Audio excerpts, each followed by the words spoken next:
अस्सलामुअलैकुम। तो कैसे हैं आप लोग? जहरबाद के बारे में बहुत ज़्यादा सवाल आते हैं, बहुत ज़्यादा क्वेश्चन आते हैं। ज़्यादातर जो असील बर्ड्स का काम करते हैं या बड़ी एज के परिंदे रखते हैं जैसे टर्कीज, उनमें ये मसाइल बहुत ज़्यादा आते हैं और इसके ऊपर लातादाद यूट्यूब के ऊपर वीडियोस पड़ी हुई हैं। कोई उसमें से नुस्खा काम करता है, कोई नहीं करता। जब भी लफ्ज़ जहरबाद आता है तो उसमें हर फार्मर का अपना एक मतलब हो। कुछ लोग फंगल इन्फेक्शन यानी फंजाई की जो इन्फेक्शन है, टॉक्सिन्स हैं, उसको जहरबाद कहते हैं। कुछ लोग किसी बैक्टीरियल इन्फेक्शन को जहरबाद कहते हैं। कुछ फाउल पॉक्स यानी ये जो स्क्रीन पे देख रहे हैं, छाले वगैरह बनना शुरू हो जाते हैं, दाने बनना शुरू हो जाते हैं, इसको भी जहरबाद कहते हैं। और कुछ इस जहरबाद को जहरबाद कहते हैं जो ये स्किन लाल होना शुरू हो जाती है, स्पेशली वो वाली जगह पैरों के ऊपर, टांगों के ऊपर जहां पर नहीं होते। असल में यही जहरबाद है जिसका ज्यादातर लोग जिक्र कर रहे होते हैं। हम इसको देखते हैं कि ये जहरबाद कौन सी है, इसमें कौन सा बैक्टीरिया इन्वॉल्व है और इसका क्या पॉसिबल रीजन हो सकता है और किस वजह से आपके घर में, आपके फार्म तक ये पहुंचती है और हम इसे कैसे बच सकते हैं। तो वीडियो को शुरू करते हैं। अगर आपने चैनल को सब्सक्राइब नहीं किया तो सब्सक्राइब करें, घंटी के बटन को लाजमी प्रेस कीजिएगा। वीडियो पसंद आने पे आपने इसको लाइक जरूर करना है। दोस्तों, इस बीमारी जहरबाद को हम कहते हैं एरिसिपेलस और ये एक बैक्टीरिया की वजह से पैदा होती है जो बिल्कुल इकोलाई की तरह का रॉड शेप बैक्टीरिया है। ग्राम पॉजिटिव होता है। स्क्रीन के ऊपर आप इस बैक्टीरियम को देख रहे हैं। ये बहुत ज्यादा रेजिस्टेंट बैक्टीरिया है। मिट्टी में गीला अगर बुरादा है उसके अंदर, गले सड़े जो अगर आपने बार बार उसको साफ नहीं कर रहे उसके खुडे को, तो ये वहां पे बहुत लंबे अरसे तक ग्रो करता है, फैलता है। किसी भी कॉमन डिसइंफेक्टेंट, इवन के डेटोल से भी ये धोया जा सकता है। ट्रांसमिशन मैंने आपको बताया इसकी डायरेक्ट है और अगर एक परिंदे को हुआ है, उसको जख्म हो गया है, जख्म से ये फैल जाएगा। फीड अगर कंटामिनेटेड है, अगर मोर्टेलिटी इसकी वजह से हो गई है तो वो बहुत ज्यादा बीमारी फैलाने का सबब बनती है। इस बीमारी का जो एंट्री वूंड है वो है स्किन। किसी भी जिस्म के हिस्से पे जख्म है, अगर उसने ऐसी जगह पे बैठा जहां पे ये बैक्टीरिया पड़ा हुआ था या ऐसे परिंदे के साथ कांटेक्ट में आया जिसमें ये बीमारी थी, तो जख्मों के जरिए ये बैक्टीरिया दाखिल होगा और आगे फैलना शुरू हो जाएगा उसकी बॉडी के अंदर। सबसे ज्यादा ये टर्कीज में आता है, उसके बाद ये चिकन्स में यानी असील बर्ड्स में ज्यादातर आता है। बीमारी फैलती कैसे है वो मैंने आपको बता दिया। 2 से 5 दिन लगते हैं जब भी एक्सपोजर होगा। 2 से 5 दिन लगेंगे बीमारी को नमूदार होने में, यानी उसके सिम्टम्स जाहिर होने में। इतनी देर में परिंदा बहुत ज्यादा बीमार हो चुका होता है। बीमारी को बढ़ाने के लिए कौन से फैक्टर बर्ड के साथ आ रहे होते हैं? पुअर हाइजीन, अगर उसके पेट में कीड़े हैं, अगर और किसी बीमारी के साथ वो उलझा हुआ है, उसको प्रॉपर फीड नहीं मिल रही, तो उसका इम्यून सिस्टम डाउन होगा।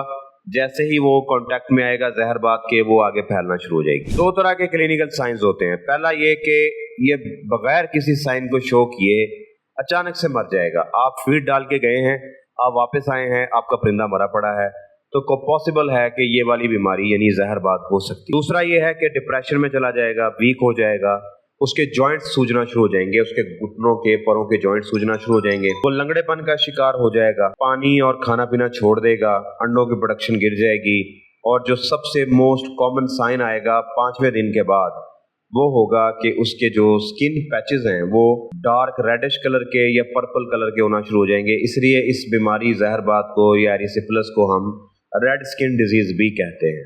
ये जो आप अक्सर मुझे भेजते हैं कि परिंदों को जहरबाद हो गया, ये वाला साइन आ जाएगा। ये चूंकि एक इकोलाई की तरह का बैक्टीरिया है, इसलिए जब भी आप इसका पोस्टमार्टम करेंगे आपको सेप्टिसीमिया मिलेगा, यानी कि उसके तमाम ऑर्गन्स ही डिस्टर्ब हो चुके होंगे। उसकी जो स्प्लीन है वो डार्क कलर की और सूजी हुई मिलेगी आपको। लिवर कंजेस्टेड मिलेगा, उसमें हेमरेजेस होंगे, यानी उसके अंदर स्पॉट्स बने होंगे ब्लड के।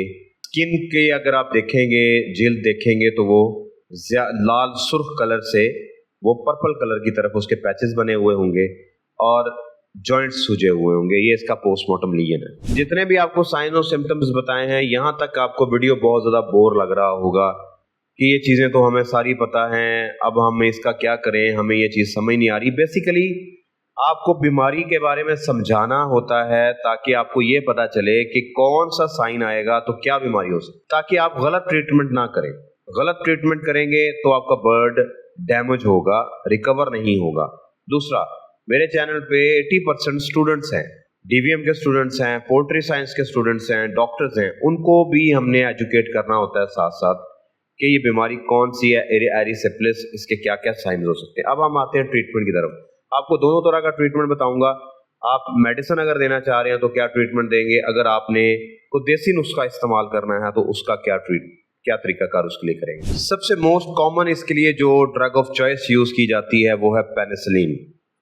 पेनिसिलिन का आप सबसे कॉमन पाकिस्तान में आम जो पेनिसिलिन टीका आपको मिलता है वो है पैकबायोटिक 5 ग्राम नवान लेबोरेटरीज का। स्क्रीन के ऊपर आप देख, ये इंजेक्शन आपको पाउडर फॉर्म के अंदर मिलता है। इसको प्रिपेयर करने के लिए आपने 10 ml पानी डिस्टिल वाटर मेडिकल स्टोर से या वेटरनरी स्टोर से ख़रीद के इसके अंदर मिक्स कर लेना है अच्छी तरह से। जब आप ये मिक्स कर लें तो अब आपने, अगर आपका असील परिंदा है तो उसको आपने 1 cc छाती के अंदर लगाना है। ये 3 से 5 दिन रोज़ाना 1 इंजेक्शन।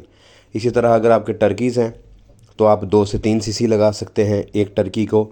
अगर आपके पास असील बर्ड हैं तो आप आधा cc छाती में लगाएंगे एक परिंदे को। और इसी तरह अगर आपके पास अंडे देने वाली मुर्गियां हैं उसको भी आप आधा cc छाती के अंदर 3 से 5 दिन ये इंजेक्शन लगाएंगे। एंटीबायोटिक के अंदर पेनिसिलिन भी होती है और साथ में स्ट्रेप्टोमाइसिन भी होती है। एक अच्छी ड्रग ऑफ चॉइस इस बैक्टीरिया के खिलाफ ये समझी जाती है। आपने इसे 5 दिन इस्तेमाल करवाना है। इसके साथ आप इम्यून बूस्टर दे सकते हैं, विटामिन सी दे सकते हैं, इलेक्ट्रोलाइट्स दे सकते हैं, ब्रूफिन दे सकते हैं, ताकि आपके परिंदे को बुखार ना हो, बाकी बीमारियों से लड़ने की ताकत रहे। अब इसकी हर्बल ट्रीटमेंट क्या है? हर्बल ट्रीटमेंट अक्सर लोग पूछते हैं, एक परिंदा अगर उन्होंने रखा है, अगर उनको एंटीबायोटिक थोड़ी एक्सपेंसिव लगती है तो हर्बल ट्रीटमेंट में सबसे पहली चीज है गार्लिक, यानी कि लहसुन।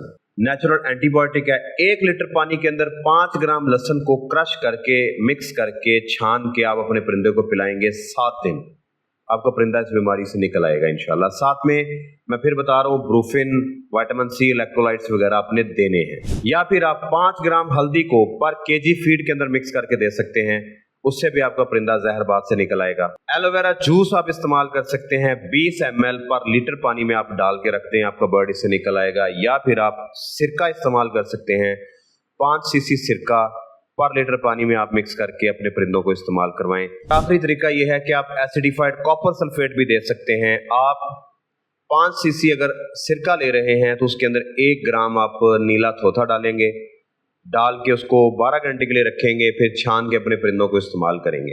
अगर आप ज्यादा डोज बनाना चाह रहे हैं तो फार्मूला यही है। इसी तरह अगर आप आधा लीटर सिरका लेंगे तो उसके अंदर आप 100 ग्राम नीला तोता डालेंगे, डाल के रख देंगे, और ये जो पानी आपके पास एसिडिफाइड कॉपर सल्फेट आएगा ये आप 1 cc या 2 cc पर लीटर पानी के अंदर मिक्स करके अपने परिंदों को इस्तेमाल करवाएंगे। दोस्तों, ये बीमारी बहुत ज्यादा कंटेजियस है, आपको भी लग सकती है, एक परिंदे से दूसरे परिंदे में फैलती है। जैसे ही आपको पता चला कि जहरबाद आपके परिंदों को हो गया है, फौरी आपने उस परिंदे को उस पिंजरे से निकाल के अलग करना है। डेटॉल के साथ या किसी भी अच्छे डिसइंफेक्टेंट के साथ उस पिंजरे को पूरे को वॉश करना है, बार बार जगह को वॉश करना है ताकि आपके बाकी परिंदे इन्फेक्टेड ना हो। बायोसिक्योरिटी का खास ख्याल रखना है।